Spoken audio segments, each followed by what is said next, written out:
Oh boy, you're in for a treat with this one. This section is about class-based views. This really is something that's going to save you a ton of time as a developer. And the basic idea here is that inside of your views.py, you have function-based views and you have class-based views. And there's certain situations when you're going to want to use a function-based view and times when you're going to want to use a class-based view.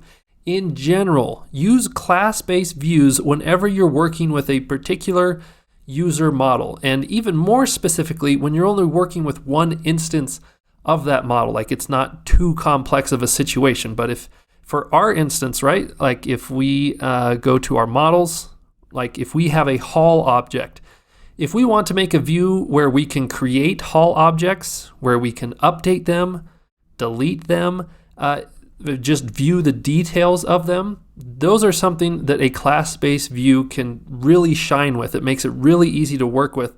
Whereas something like a video, yes, we could use a class-based view for this, but because it's connected with a haul and there's all sorts of things, like we've got to connect to an API and whatnot, it could get really messy there. So you'll actually see situations when you're going to want to use the class-based view and then the function-based view, because we'll even make some class-based views for the video, but you'll sort of see the difference there.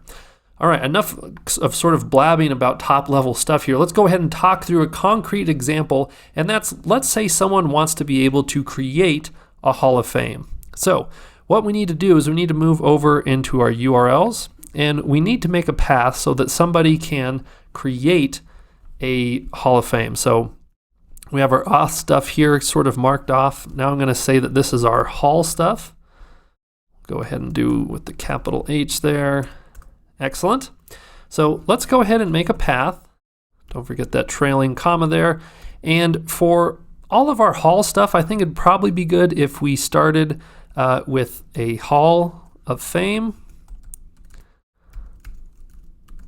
right? Like for our perspective, maybe it'd be better to just do a Hall or Halls, but when you think about the user looking at a URL, if it says, HOF vid / Hall of Fame / and then, there's something else, I think this is a little bit more readable. So I think in the end, this is better for the user because I think they'll recognize this over the word Hall. Like we're using Hall for our model because it's sort of the shortened form of Hall of Fame, but I think out to the end user, we really shouldn't refer to them as just halls. But there we go, we've got Hall of Fame, and then we're going to do a / and then create on that. Now, as far as where we want this to go, eventually we're going to be using a class-based view, but for the time being, let's just use a function-based one, right? So we're going to say views dot, and then we'll do some sort of function like we'll say create _ Hall, all right? And then we'll go ahead and provide a name for this, and we'll do something like create _ Hall. Excellent. Okay, so we have the proper path here. Let's go ahead and save that. And then let's go over to our views.py and start writing the code for this. So if we were going to use a function-based view like we have things set up now, and we said the name of this is going to be create Hall, this takes in a request, right? And we do the colon here. Well, when the create Hall view, there's two things that should happen. One is there should just be a view that someone should be able to create a new Hall object, but then there's another situation where if someone submits the valid form data, then it, is sent back to this view, and then we have to go through the process of creating one. So, I mean, I'm not going to type out the full code here, but, first thing that we'd have to do is we're going to have to say, okay, if request.method, and don't worry about typing this because we're going to delete this here in a second, but we're going to say, okay, if this is equal to a post, then, we're going to want to do the following, which is going to be essentially like creating it. So we're going to have to, get the form data, then we'd have to validate form data, and then we'd have to create Hall, and then we would have to save the Hall. Okay, then we have an else situation here, right? And the else situation on this is that we are going to have to create a form for a Hall and return the template. So you can see this one's really not all that much work on the get side of things, but if we were able to write out all the code for this can become sort of a big bloated function here, versus if we use our class-based views, we can save so much time than what we have here. So the class-based view way to do this, and what I'm going to do is I'm going to essentially just comment this all out. And Adam, if you select a bunch of lines, then do your /, it actually will comment it all out for you, which is really nice. But so let's say we want to be able to create a haul object. Well, we're going to make a class. We can give it any name that we want, but I think something like create haul is pretty specific about what it is that we want to do. And what we're going to pass in here is that generic, which we imported earlier, and we're going to use the create view. So this is sort of, we're importing our code, the create view code, to make a new class here, but it is going to rely on a bunch of stuff that's inside of that create view, so that we only have to specify a few things. One of which is the model. It's going to say, okay, if you're creating something, we should probably know what sort of model it is that you're trying to create, and we want to pass forward the haul object. So we got to go over here and say, okay, from .models import the haul object. Okay, so we're going to say the model is equal to haul. Bam, that's simple. Next, we have to specify inside of the form what fields do we want to show up when someone's going to create a haul. Well, there's really only one field for a haul, and that's the title. So we'll just go ahead and specify that one. So we're going to say fields is equal to, and then we'll put inside of here a string that just says title. Bam, that's simple. Next, it needs to know what template it is that we're going to use. You would have to do something like this anyways inside of a function-based view. So we're going to say here template _ name. There we go, and we're going to set this equal to a string, and this is going to be hauls / and then we'll do something like create haul.html.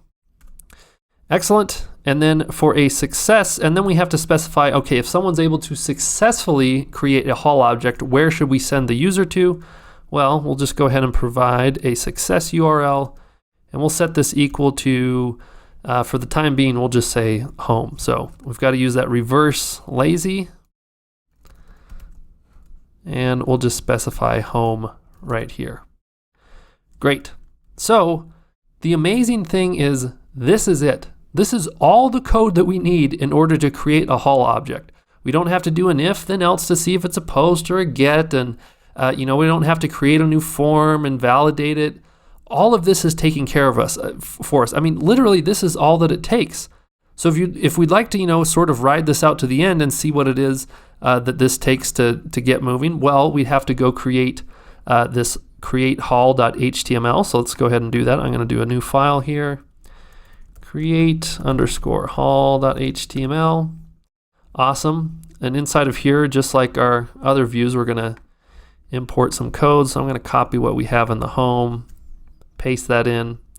And then inside of here, this is where we're going to need a form to be able to submit our particular haul. So we'll say form for our method.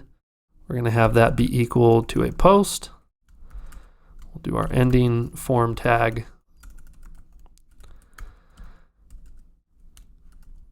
Oh, really missing the spelling here. Okay. Then it provides a form for us by default with the name form. So we just have to say something like form dot, and I'll do as p just so it looks a little bit nicer. And then we have to have our submit button. So we'll go ahead and say input, and got too much going on there. There we go. Okay, so we're going to say for type, we want this to be submit.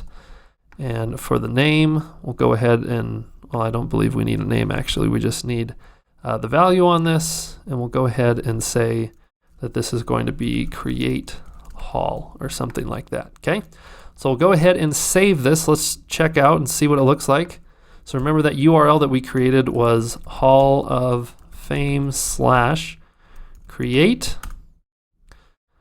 Great, and we see an error here. It's not liking something. Oh, well, inside of our urls.py, we had earlier had it as a function-based view, but now we need to use it as a class-based view. So with the class-based view, you can probably see it like we have over here. You just have to type the name of the class. So in this case, we have create hall, and then you just do a dot as view with parentheses. Okay, let's see if the terminal's liking that a little bit more. It is. So we'll go ahead and reload this page, and look at that. Here's the little form with the title and a button that says create hall. So I'm gonna go put this, maybe I'll just say cat videos. This is my first Hall of Fame, so I'm gonna hit this create button, and we're missing the CSRF token. Okay, details, you gotta get these things right.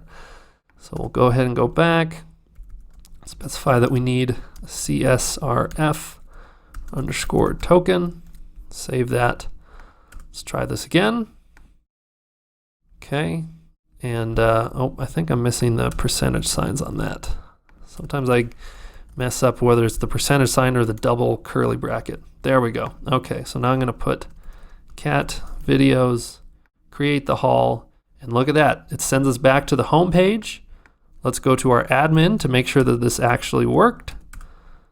Okay, and if we go to our halls, look, there's one here, and it's cat videos. So this might seem a little bit small here, but let's just walk through what happened. If we go back to our views.py, look at all the code we would have had to have written if we were going to do this with a function-based view, right? All the validation, getting to the forms, creating things, saving them, having a separate get function. No.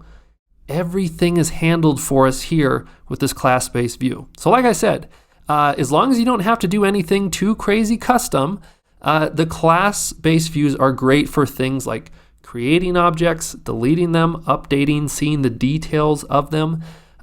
They just really save you so much time. So kind of my recommendation is that you use class-based views until you get to a point in developing your project that you say, oh wow, I really need to start getting customized.